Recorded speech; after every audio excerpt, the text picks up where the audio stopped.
And welcome back to Reunited States, the podcast where we aim to bring back civil discourse to our national dialogue.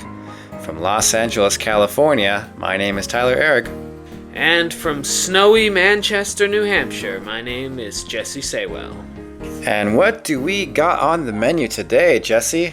KFC is now TFC? KFC, formerly known as Kentucky Fried Chicken, is moving its corporate offices from Kentucky to Texas, joining many other corporations that are moving their operations to the Lone Star State. Growing trend here, but yes, are they going to change the name to TFC? They've already gone from Kentucky Fried Chicken to just KFC. Maybe this is why Mitch McConnell is suddenly dissenting from Trump. You know, he's very upset about this. He loves KFC. Donald Trump has acknowledged that inflation is back on the rise, as, you know, it has been, but of course, blames Joe Biden. The costs are going up, and it's Joe Biden's fault. We're going to hear about this like 3 years from now. Well, Joe Biden's inflation. It's Bidenflation. Anyway, you guys may have seen this. A humpback whale off the coast of Chilean Patagonia swallowed a kayaker and then spit him out. All caught on video by the kayaker's father. I have seen recent reports where several experts, apparently there are humpback whale experts, they have said that he could not have actually swallowed the kayaker. So take that, Jonah. Or Pinocchio. Or Pinocchio, yes. Apparently, could not have done that. Would have spit him up. But regardless, it's a crazy video. If you haven't seen it, I highly recommend checking it out. What a wild world. 8 resignations have come from the federal prosecutors in the Southern District of New York, as well as 4 deputy mayors from the mayor's office, as President Trump's Justice Department has demanded that the corruption charges against New York City Mayor Eric Adams be dropped. Trump administration officials deny that there was any quid pro quo arrangement in which the charges would be dropped in return for Adams facilitating Trump's immigration agenda. Eric Adams, that is a situation that is just sad because I'll admit, and this is not going to be popular with a lot of people, I liked the guy. I liked that he came into office basically saying New York is a bit of a mess and we need to handle things differently, and he kind of was a pushback against some of kind of the hyper-progressive policies that came out of certain cities. If you look at San Francisco, that San Francisco then had to walk back and basically kick all those people out of office a couple years later. So I was kind of optimistic about Eric Adams. It really sucks. It turns out he's kind of a slimy human being. It certainly seems like there was some sort of quid pro quo in which the Trump Justice Department is dropping these charges against the Democratic mayor of New York in return for Adams essentially allowing Trump to go into prisons in New York and do all of these things to deport people. This is the America we're living in now. But the interesting thing, though, the favorite, have you heard about who the favorite is to become the next mayor of New York City? Andrew Cuomo, the former governor who resigned and disgraced. Wow, he's back. Yes, he is starting a political comeback, and he is the heavy favorite to become the mayor of New York City later this year. But he left on a bunch of issues, right? Yes. There's a myriad of issues surrounding him, and even affected his brother over at CNN too. Essentially it was a whole thing. Led to his brother getting essentially terminated from CNN. But yeah, he was accused by a variety of women of making them feel uncomfortable, touching them inappropriately, saying kind of inappropriate things. And then the worst part, though, it always tends to be the cover-up, and it was the way that he engaged, and that was really what got his brother, Chris Cuomo, fired, was, trying to kind of figure out a way to slander some of these women. But, all of that buried the lead of what I think was the admittedly more serious situation, which was, him having essentially made a decision in the early months of COVID that led to these nursing home deaths from COVID, of significant numbers of nursing home deaths. All things considered, I think that people are, we have seen crazier things. I mean, Anthony Weiner was on a path to being, if you remember Anthony Weiner, who showed off his wiener. I remember his wiener. Yeah, he showed off his wiener on, I think, Twitter.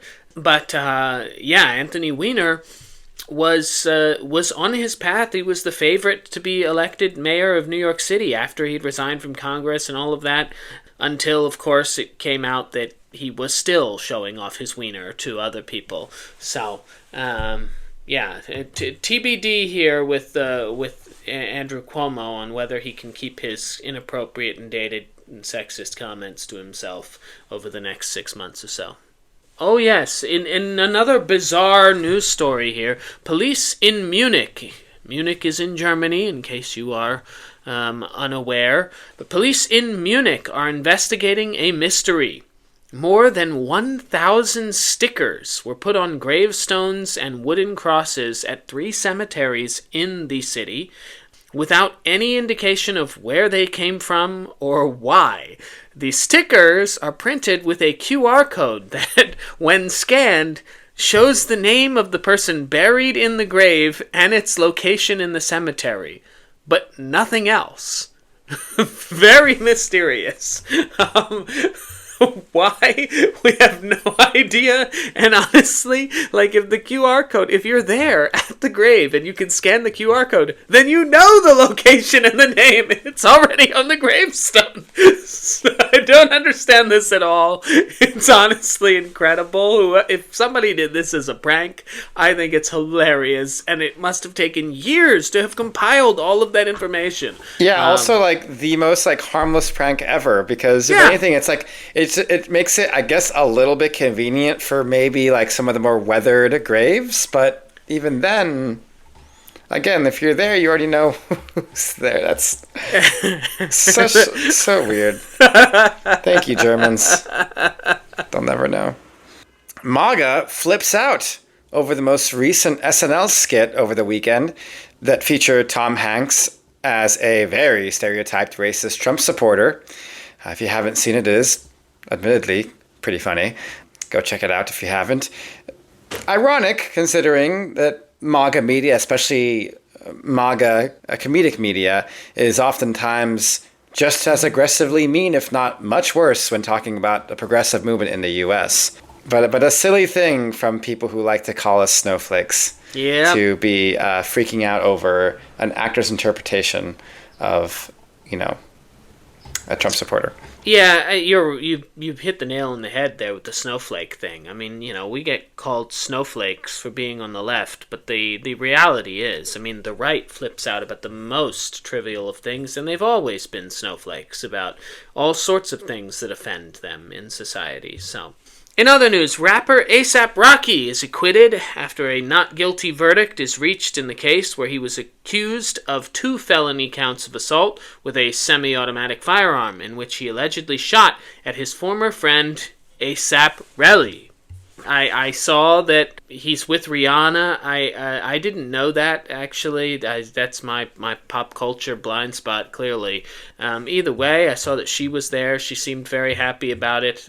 They seem like they have a lovely family. I don't know anything about this situation. I think the funniest thing about this is that, like, I didn't realize just how many people were named ASAP. Because he saw that, his friend was A$AP Rocky. And I looked them up, and I'm like, oh, there's, like, a ton of these people. Like, I have a list here. All right, I'm going to go through this list here, all right? There's A$AP Rocky, A$AP Ferg, A$AP Ant, A$AP 12y, A$AP Nast, A$AP Ty, A$AP Lou, A$AP Barry, A$AP Ills, A$AP Press, A$AP Dom, A$AP Killa K, A$AP AV, A$AP Yams, A$AP Snacks, A$AP Relly, A$AP Ty Beats, and A$AP Josh. Bro, this segment needs to end ASAP.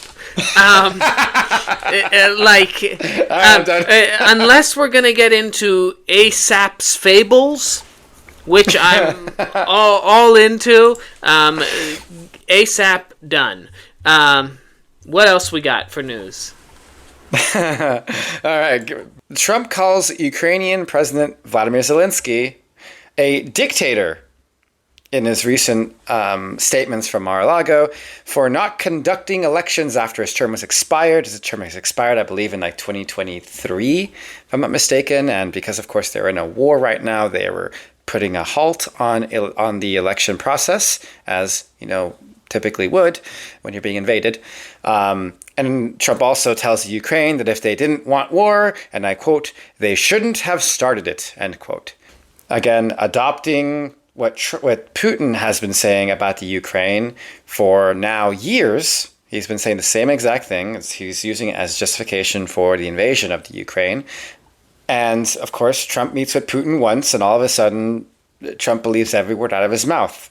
That's exactly the way that happened the first time. It's indicative of that shift in U.S. policy that we talked about last week, in which it really seems like we are leaning much more favorably towards our Russian allies, I guess. Now, I mean, we'll wait and see what happens with that. But you know, it really kind of seems like that's the trajectory, and rightfully so. A lot of European leaders are terrified, outwardly terrified, and they've made statements about this, of the possibility, of the very real and maybe even likely possibility of a U.S.-Russia alliance.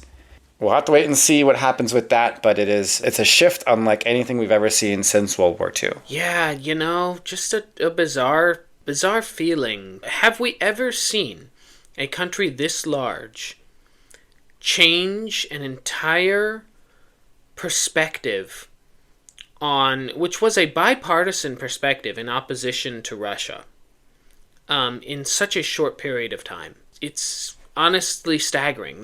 That's never happened in history. And the fact that, I mean, it is like the idea that 10 years from now, we might all be in agreement that humans actually came from the moon.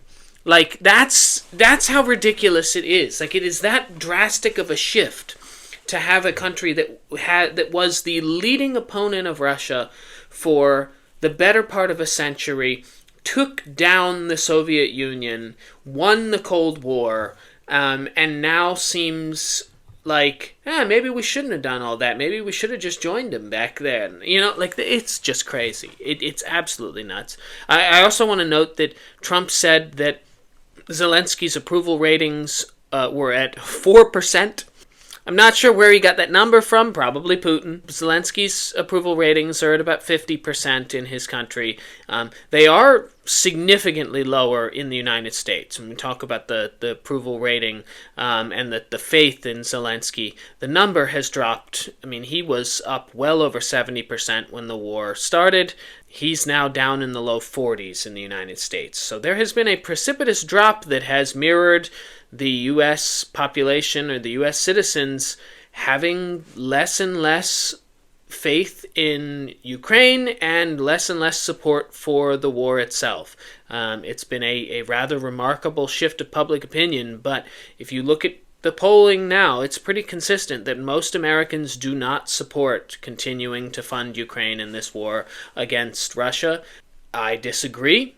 I continue to disagree. I think that this is deeply troubling, but now Democrats are having to make this very interesting decision about whether they're willing to die on the hill of defending Ukraine, because it... But defending Ukraine was never just a Democratic thing, and that's the thing. Like, you know, amongst approval ratings, yes, you know, I think the general population is very much influenced by the social media appearance of the war, and they hear a lot of things about how, you know, there's so much money going there and it's not coming there, despite not understanding that, you know, the money going to Ukraine doesn't affect the U.S. economy like negatively. It's not hurting you. It's not driving your prices up. It's not doing any of those things.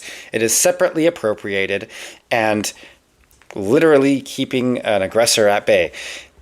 But people think that when they see these big numbers, millions and billions of dollars, they see those big numbers and think that, oh, well, what if I had that money?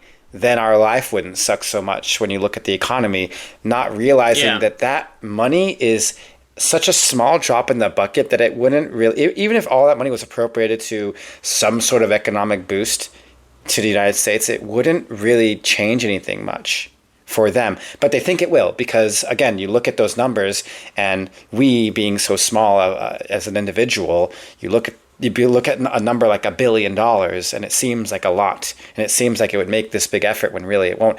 But even like when you look back to the primaries of the last election, Republicans outside of Trump agreed on this. Like it was pretty bipartisan. Yeah, that we should be at the very least in support. Now, how we support them, there was difference, right, in funding and things like that. But there was very much a support, or rather an anti-Russia rhetoric that was being upheld across the aisle, that Russia should not be allowed to steamroll over the Ukraine.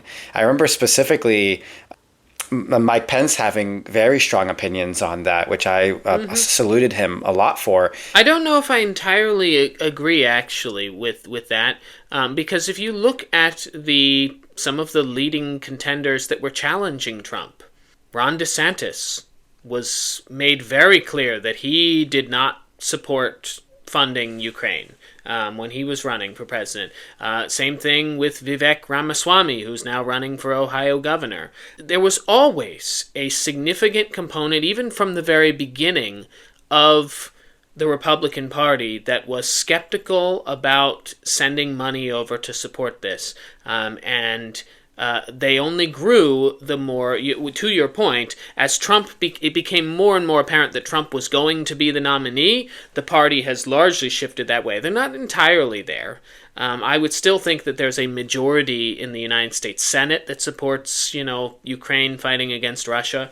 But the public, per se, is certainly within the MAGA movement, the voters in the Republican Party, started to lead the party away from supporting Ukraine, is the way that I see it. I think that the MAGA movement really decided, and it has a very strong isolationist streak, and it has a very strong pro-Russia streak.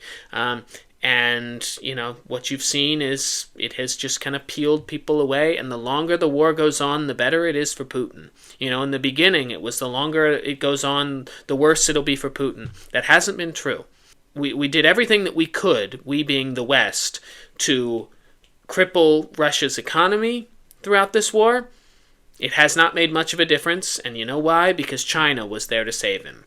Sadly, I think that the main driving factor as to why we've seen this change of opinions of people who maybe, initially were like, yeah, I'm not supporting Russia. I do think that for a lot of people, yes, you're right. It's the price tag. The numbers are huge. But I also think it's what is the end game? Do any of us really believe that Ukraine is going to be able to take back all of that territory and kick out the Russians from that territory? That they're going to be able to recover Crimea?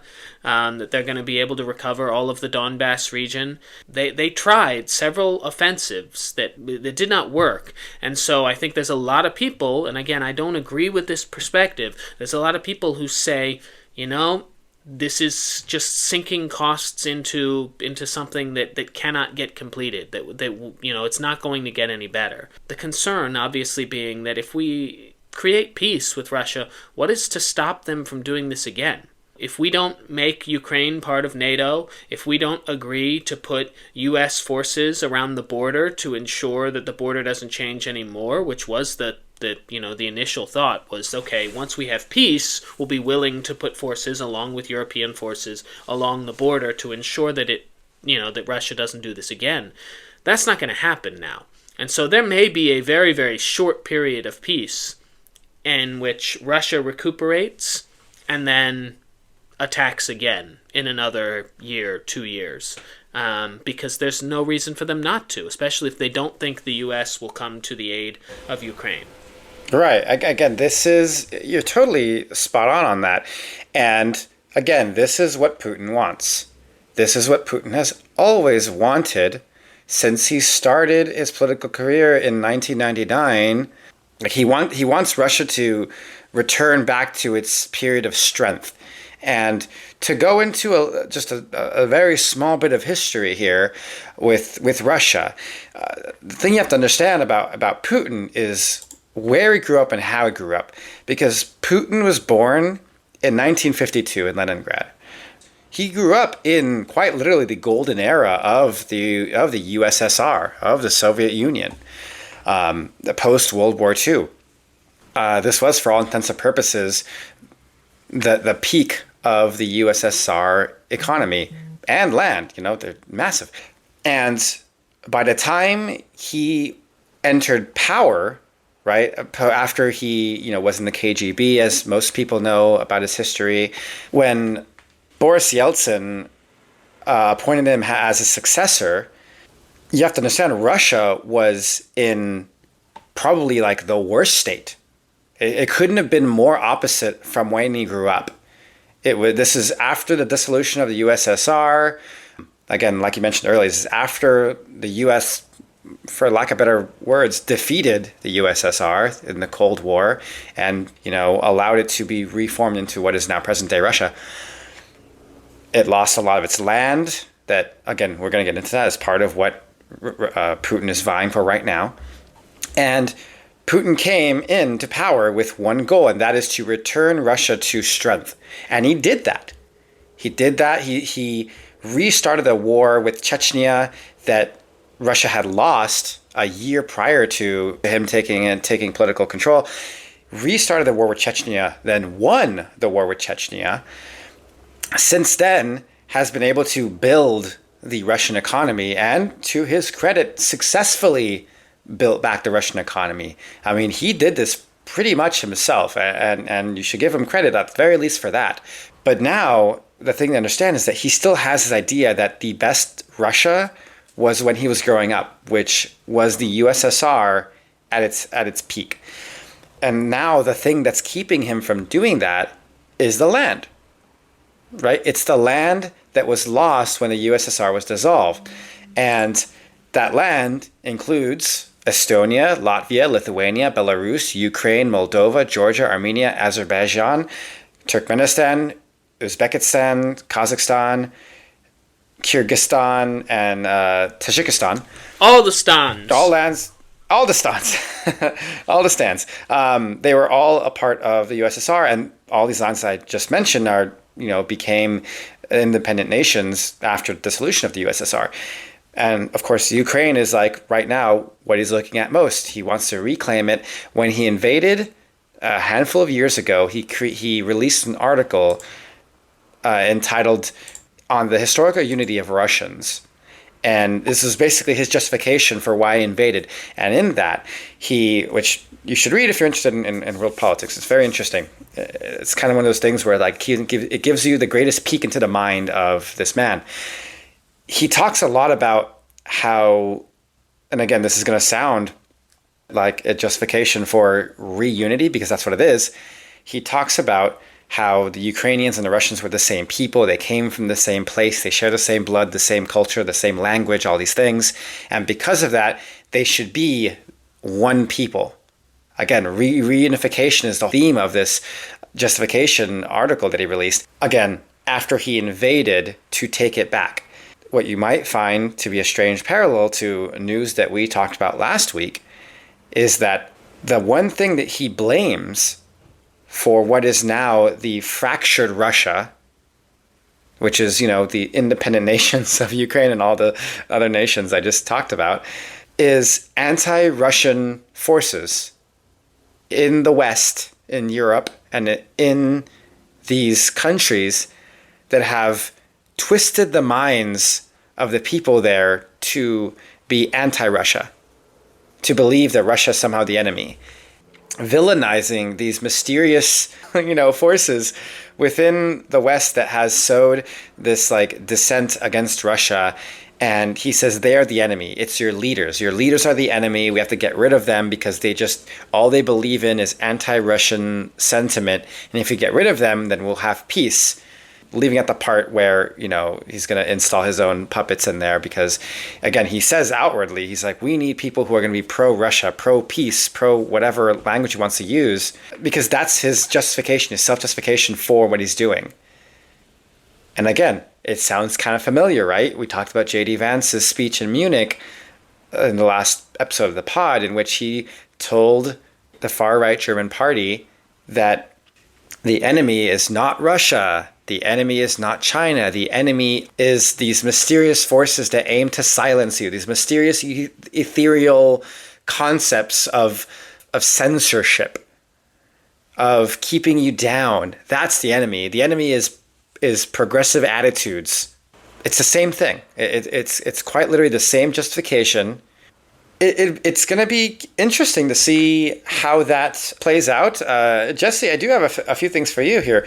One, if you have any thoughts about what a potential alliance, I guess, between the U.S. and Russia could look like, because it seems like that's kind of the trajectory that U.S. foreign policy is going in. When you look at Trump's comments, when you look at comments by Pete Hegseth and J.D. Vance, and all these things, like it really seems like we're cozying up in a way where we might be drastically switching alliances in a very unprecedented way.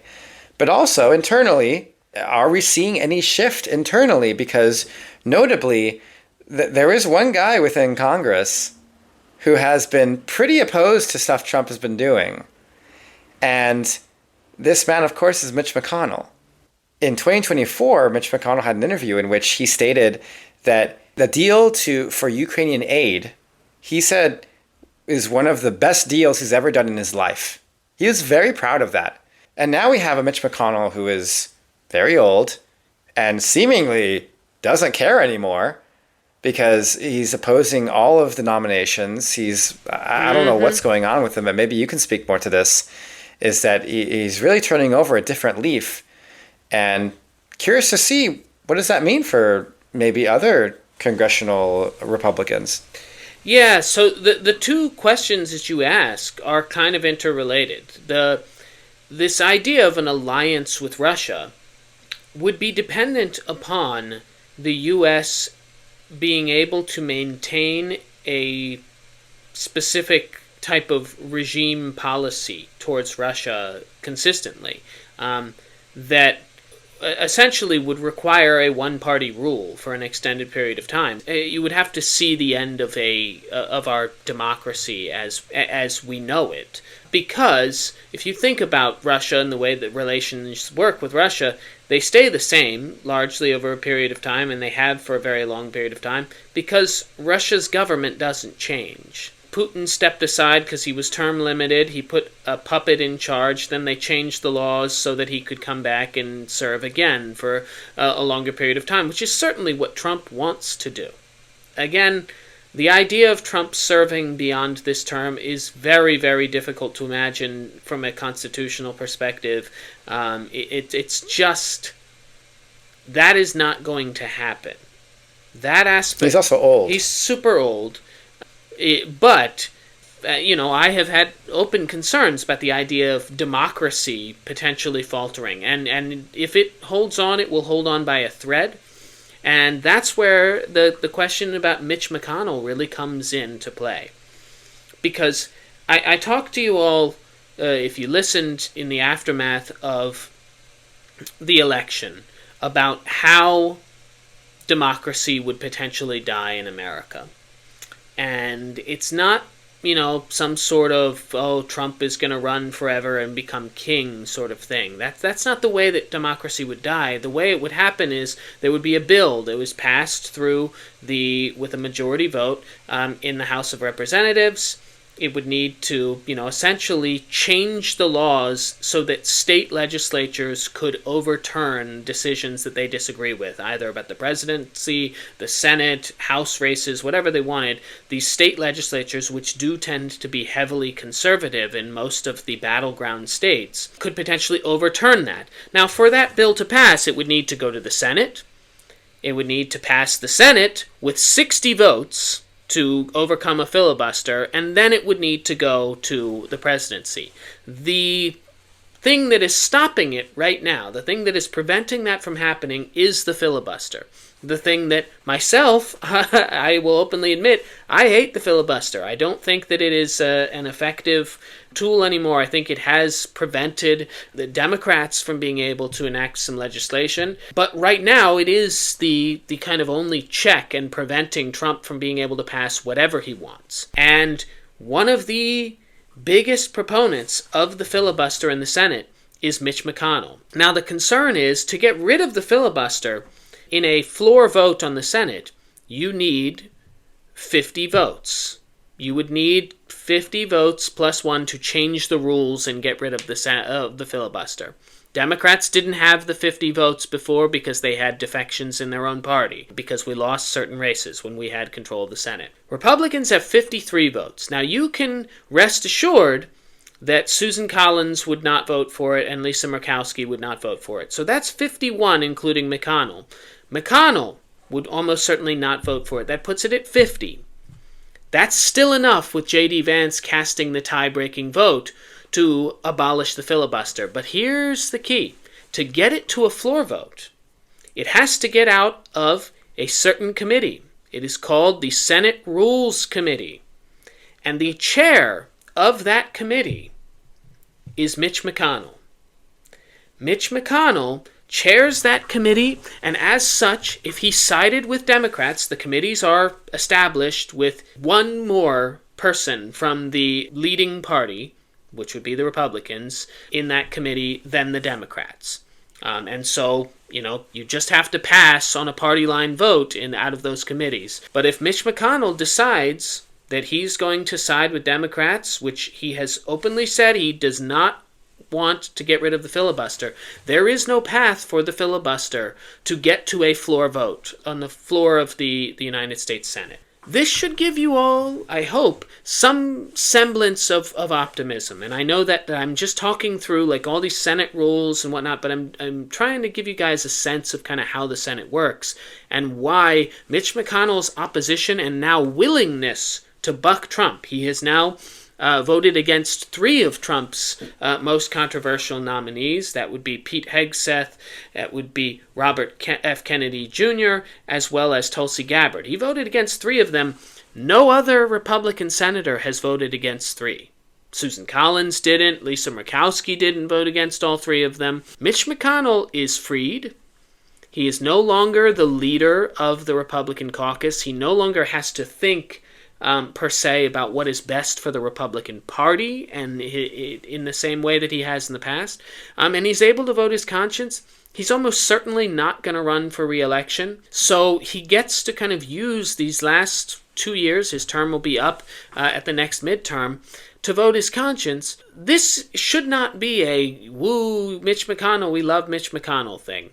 Mitch McConnell is as responsible as anyone for the position that we find ourselves in. Especially for the Supreme Court justices. Yes, when we talk about SCOTUS, when we talk about the fact that he could have had Trump impeached. He could have led the impeachment and the conviction in the Senate after January 6th, and he wanted to, but he didn't because he was afraid of the voters. And if he had, Donald Trump would not be president right now because he would have been ineligible to ever serve in public office again if he had been convicted by the United States Senate. So, Mitch McConnell, no great man, not the sort of person that you want to have be, essentially gatekeeping democracy. But he does care very much about the filibuster, and the filibuster is the thing that is preventing the fall of democracy. And if we can hold on to the filibuster and we can hold on to democratic elections, if we can prevent the Republicans from passing any sort of significant electoral reform bill prior to the midterms, Democrats only have to take back a handful of seats in the U.S. House in the midterms to be able to control one house of government. And that is all you need to prevent Donald Trump from signing major bills.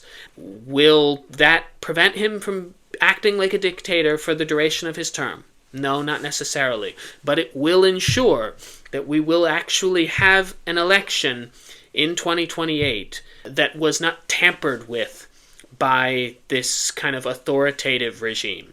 That's what I'm holding on to hope regarding right now. So to answer your question about Russia, I have no idea what that looks like. But they are counting on Republicans being in charge for a very long time. And the thing that we can control, the thing that we have to be able to control is the elections that are in front of us. If that is the avenue, it is the only avenue we have left. We have to be able to win, take back the United States House in 2026, and then hopefully take back the White House in 2028 so that we can start reestablishing alliances with people that actually share our values rather than this kind of sham alliance with Russia that is not going to benefit Americans in the long term. I mean, if you think that Russia has the best interests in mind of the American people, you're in for a rude awakening at a certain point in time here. I'm glad that there's hope. I am glad that we have institutions in place that can at the very least hinder the goals of the Trump administration. And I think a lot more people need to hear that, because what I hear way too much, especially on social media in Democratic circles, is that there is none, right? Is that we are, like, the moment he got elected, we were screwed, that democracy is over, that's, everything is going to hell in a handbasket, that people are going to be thrown into camps and all these things are going to we And while a lot of that is still very much a possibility, unfortunately, it's at the very least we know that we still have some things in place that can slow the spread of hate. Yeah, I mean, we all need the hope, and I'm encouraged by this. And I will admit, when I realized that Mitch McConnell was chairing the Senate Rules Committee, when I thought about it, and I saw him kind of bucking Trump and being willing to do so, it was a major relief to me. Whether or not it'll be able to hold out for this period of time is still up in the air. This does not mean that we can just, casually let it go. And again, all of the fears that you talk about there are valid fears that we need to be concerned about. But don't give up on democracy, folks. This is just, I can't stress this enough, because the minute that we give up on democracy, the other side has already given up on it a long time ago. But the minute we give up on democracy, it is dead. And that will come with some of the worst consequences that you can possibly imagine. So don't give up on your elections. Believe in the power of elections. They are still important. As long as we can still cast votes in a free and fair election, we have a chance to build a new future in this country. And that's what we have to hold on to. We have an opportunity in 2026, hopefully, to have a free and fair election and elect Democrats to the U.S. House. And potentially to the U.S. Senate.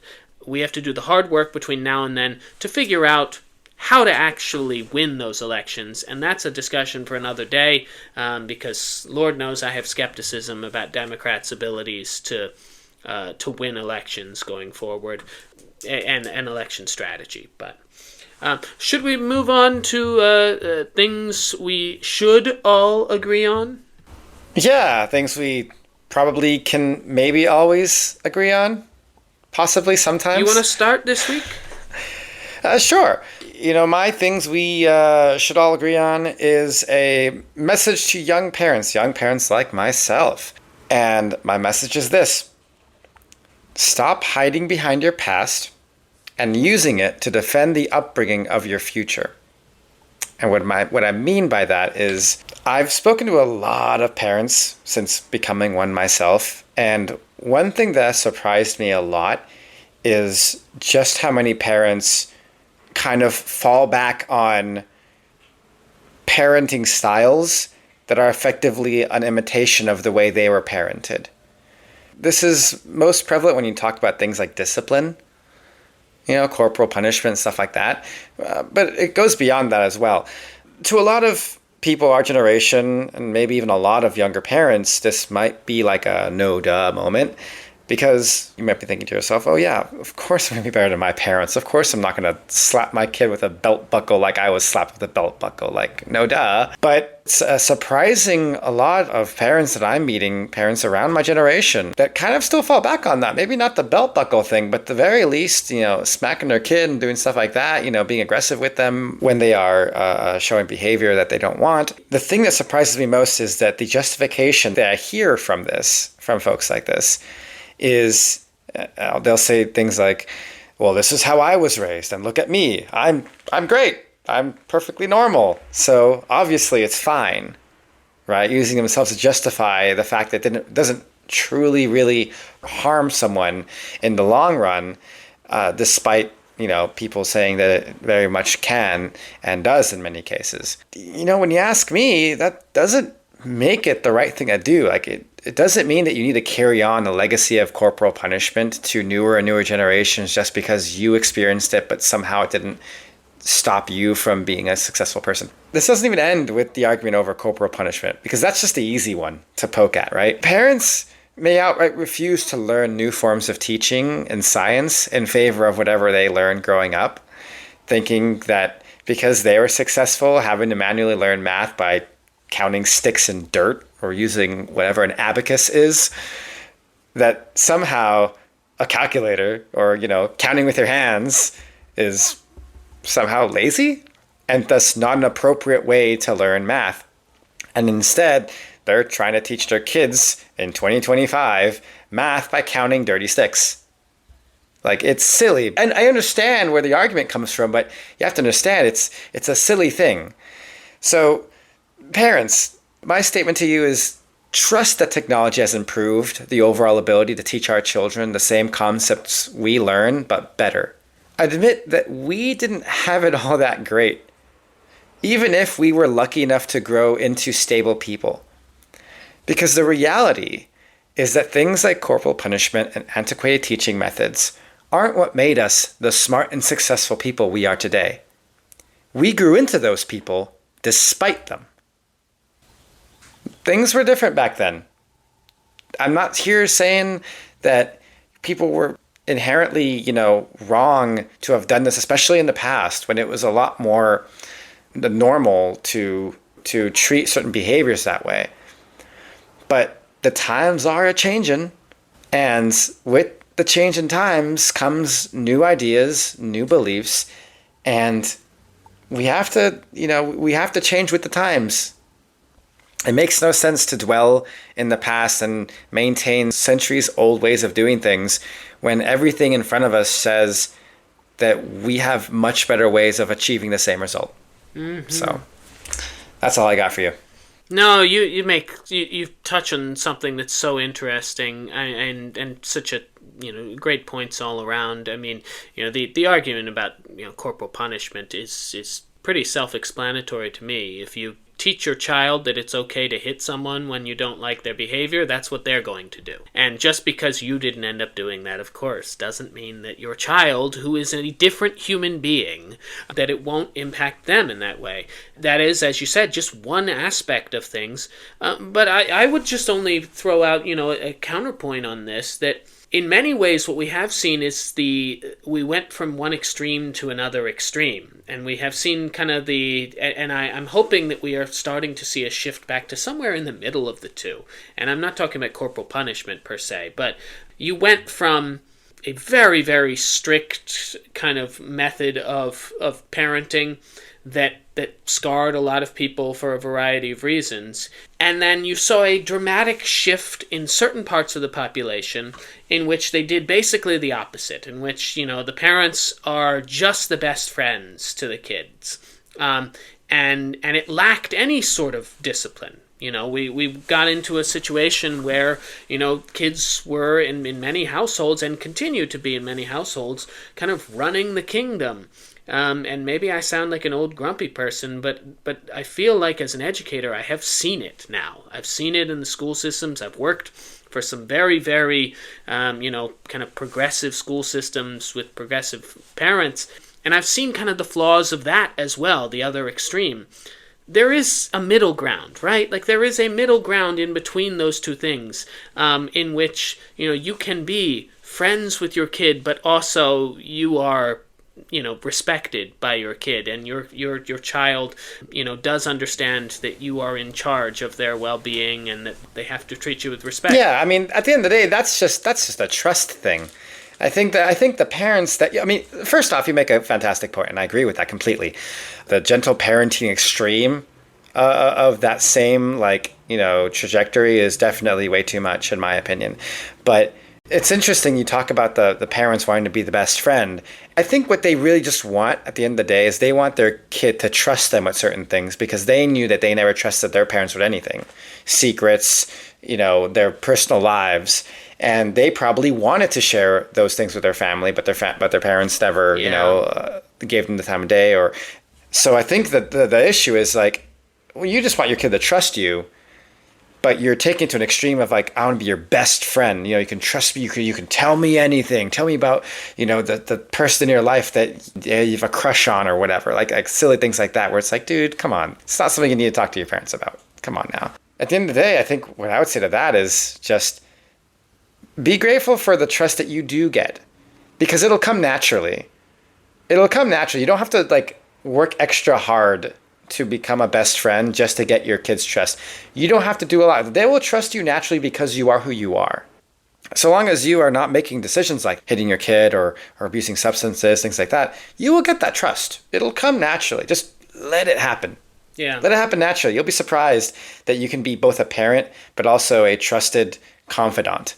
Let them make that determination for themselves, and they will make it, rather than you kind of forcing it upon them. Yeah, I will save my spiel on the show Gilmore Girls and its significance to this for another time. And I know Tyler is rolling his eyes because anytime I mention the term Gilmore Girls, of course, it can't be a good show because it has the term girl in it. Come on now. But anyway, no, I'll save that discussion for another piece, because I do think that there actually is a connection to kind of the shift in parenting roughly around the early part of this millennium. But I digress. I'll move into my things we should all agree on, and you may have noticed that it was Valentine's Day this past weekend. And, I think we should all agree on something, and really just one thing right now, one universal truth, and that is this. Not everything in life needs to be a competition, especially love. Now, I'm not against Valentine's Day. I get it. You want to use an arbitrary day in February to shower your significant other with chocolates and heart-shaped capitalism, go for it. Any excuse to show love is fine by me. But I have to talk about this forever Valentine thing that's taken over social media in the last few years. When did we decide that just saying Happy Valentine's Day wasn't enough? Now, if you don't publicly declare now that your partner is your forever Valentine, it's oh no, do you even love them? Are you even committed? I swear, every time I open Instagram around this time of the year, it's like a Hallmark fever dream. Happy Valentine's Day to my forever Valentine, the love of my life, my heart, my soul, my everything, my light, my oxygen, my reason for being. And I'm just sitting here, eating a bag of discounted Hershey Kisses, wondering when expressing love became an Olympic sport. And it's not just Valentine's Day. We have been doing this for years with Mother's Day and Father's Day. The list goes on and on. Happy Mother's Day to the best mom on earth. Really? The best mom on earth? On earth? Out of the billions of moms, yours is the number one undisputed champion. Did you conduct a study? Did you run a poll? Where's the data on that one? Or on Father's Day, shout out to the greatest dad in history. Oh, okay. So, better than all dads, ever. And if I just post, Happy Father's Day, Dad, I love you, am I an ungrateful child who doesn't appreciate my father's sacrifices? Look, I know these posts are well-intentioned. I do. But let's be honest. They're not just about appreciation. They're about validation. They're about subtly broadcasting, look how perfect my love is. Look at my happy, idealized life. Look at how much better my relationship is than yours. It's like we've all collectively decided that the way to prove love is through an Instagram slideshow featuring 47 blurry date night pictures with 1,000 years playing in the background. I'm just saying, maybe we don't need to prove our love with the grandiose online declarations. Maybe we can just, love each other without the hashtags. Maybe commitment isn't about being a forever Valentine, but about doing the dishes without being asked, or sitting through a movie you secretly hate because your partner loves it. So to my significant other, who does not listen to this podcast and won't ever hear this, you know I love you. I don't need to post it to prove it, but I do, and it says, Happy Valentine's Day. No hashtags, no competitions, just love. And maybe a heart emoji, but only one. Let's not get carried away. That's very sweet. I don't know if it's sweet, but... Well, you know what, Jesse? Here's what I say to that. Because my significant other does listen to this podcast, and my message to her is, hey, I love you too. A little bit more than Jesse loves his significant other. Just a little bit. And guess what? You're going to hear that. This is what I'm talking about, folks. Somehow everything is a competition. I'm kidding. I'm kidding.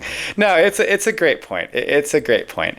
I've had the problem with Valentine's Day for a long time, and really it is the capitalism thing, the Hallmark holiday nonsense. But you make a good point, and I can't shake the feeling that a lot of this competition, when it comes to these appreciation holidays, are stemmed from capitalism as well. Because in my opinion, I don't think a lot of these people who post these things come up with it themselves. Like the concept of a forever Valentine. Come on, the odds are they probably saw it on a product. A product came out that said forever Valentine. It's better than just Valentine. And that is how it starts, right? It all starts with the capitalism, man. Like they're selling you the competition. Absolutely. And that's why when you go to the candy store, right? Go to See's Candies or something, go to buy yourself a heart-shaped box of chocolates. Well, guess what? Do you want the small one that's like a little plastic heart with a little just image kind of printed on it? Or do you want the large velvet heart that's about $50 more expensive and only carries about 50% more chocolate despite being 3 times as big? Because there's only one way to truly tell your partner how much you love them, right? Oh, yeah. Than spending the most amount of money on the biggest stuffy, on the largest bouquet of roses, and getting, of course, the note that says, "You're not just my Valentine, you're my forever Valentine." But you're totally around the money with that, man. It's all capitalist crap, Yeah, I'm all about love. I really am. I'm all about love, and I'm all about showing it. You should feel free to share that you love someone publicly. That's totally fine. But we gotta stop with the this is the best, I'm going to show you how great my life is. And this is social media in general, but you're absolutely right. Yeah, I feel so lucky to not be in a relationship in which I am compared and contrasted to other people or other people's relationships and how many flowers they bought or how much whatever. I feel very, very blessed to be in that sort of thing, and I want people to continue to look at love more in a acts of service. How are we treating each other than a how much did I spend on you once a year?